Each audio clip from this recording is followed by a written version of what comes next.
Linda de Souza est morte ce mercredi 28 décembre à l'âge de 74 ans, hospitalisée en urgence respiratoire à 8 heures aux urgences de l'hôpital de Gisors.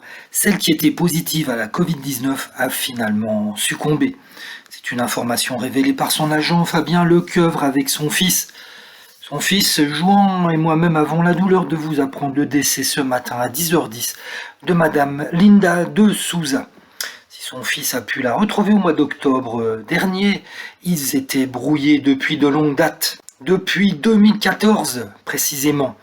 Elle m'a pris la main, me l'a serré fort, nous étions émus. Nous avions envie de ces retrouvailles, avait fait savoir Jouan Lance.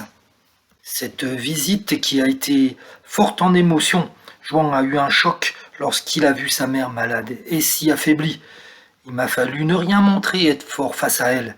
Elle était très affaiblie et amaigrie, c'était une grande fumeuse, et son infection pulmonaire s'est aggravée, d'autant qu'elle ne s'alimentait plus et se laissait dépérir. Jouan, qui a deux enfants, Michael, 29 ans, et Gabriela, 34 ans.